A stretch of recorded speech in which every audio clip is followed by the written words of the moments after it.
Hi friends. అందరూ బాగున్నారా? అందరూ బాగుండాలి, అందులో నేనుండాలి అని మనస్ఫూర్తిగా కోరుకుంటూ, ఈరోజు టేస్టీగా నేతి బీర పచ్చడండి తయారు చేశానండి. అది మీతో షేర్ చేసుకుందామని ఈ చిన్న షాటు. ఫ్రెండ్స్, మా ఇంట్లోన నేతి బీరకాయ పాదుంది. ఎప్పటికప్పుడే నేతి బీరకాయలు నేను ఇలా రోటి పచ్చడి కానీ చేసుకుంటుంటాను. ఈరోజు మీతో షేర్ చేసుకుందామని ఈ వీడియో చేశానండి. బీరకాయలు తొక్క తీసి ముక్కలు కట్ చేసుకోవాలి. ఇందులో జీలకర్ర, కొంచెం మిరియాలు, మినపప్పు వేసుకుంటాము. కొంచెం వేగనిచ్చిన తర్వాత,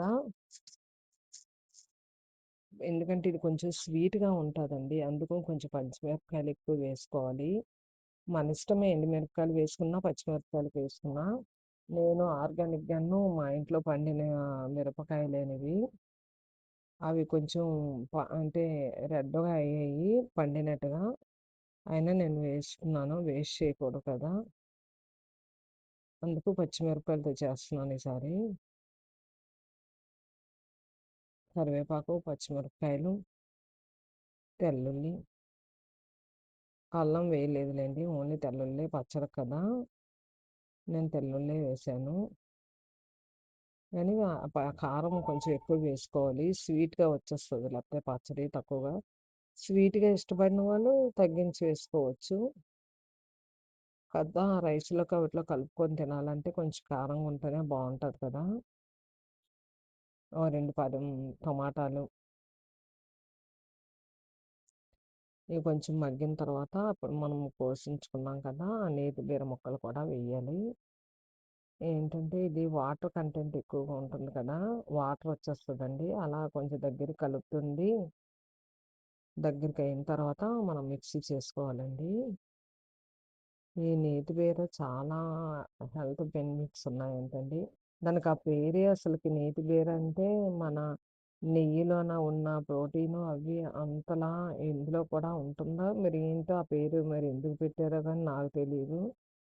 మీకు ఎవరైనా తెలిస్తే కామెంట్ చేయండి. కొంచెం పసుపు, ఉప్పు మనకు రుచికి తగినట్టుగా ఉప్పు వేసుకుంటాం. కొంచెం చింతపండు కూడా వేశానండి. ఎందుకంటే టమాటా వేసినా చింతపండు వేస్తే టేస్ట్ వేరుగా ఉంటది. అందుకు కొంచెం పచ్చడి కాబట్టి చిన్న చింతపండు వేశాను. చిన్న కొబ్బరి ముక్క కూడా వేశానండి. ఈ టైము ఒక్కొక్కసారి ఒక్కొక్కలా చేస్తానండి. ప్రతిసారి ఒకే టేస్ట్ చెయ్యను. ఈరోజు టమాటాలును కొంచెం కొబ్బరి ముక్క వేశాను కదా! మరొక టైము శనగపప్పు వేస్తాను. లేకపోతే నువ్వులు వేస్తాను. అలాగా మనం అందులో వేసుకునే ఇంగ్రీడియెంట్స్ బట్టి కూడా టేస్ట్ మారుతుంటది. అందుకే ఒక్కొక్క టైం అప్పుడు ఒక్కొక్కటి చేస్తుంటానండి. ఇలా కొంచెం సిమ్‌లో పెట్టుకొని అలా వేపడమేని వేపిన తర్వాత మిక్సీ చేసుకోవాలి.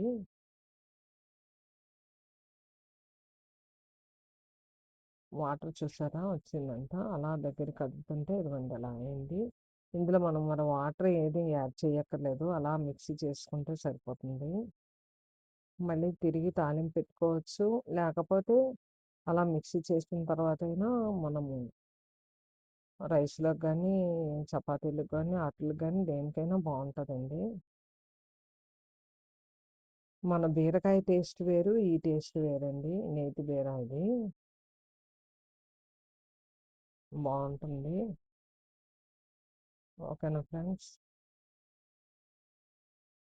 ఫ్రెండ్స్, ఈ నేతి బీర అనేది మనకు మార్కెట్‌లోన డబ్బులిచ్చి కొనుక్కున్నా దొరకదండి. ఇలాగ టెర్రస్ పైన పండించినవేని ఇవి. మీట్ అయినప్పుడు అలాగా ఒక్కొక్కరు పంచుకుంటామండి. ఫ్రెండ్స్, ఇదిగో పచ్చడి రెడీ అయిపోయిందండి. టేస్టీగా నేతి బీర పచ్చడి. కానీ ఫ్రెండ్స్, ఎలా అనిపించింది? నాకైతే టేస్ట్ చాలా బావుంటదండి. ఎప్పటికప్పుడు చేస్తాను కాబట్టి నాకు తెలుసు.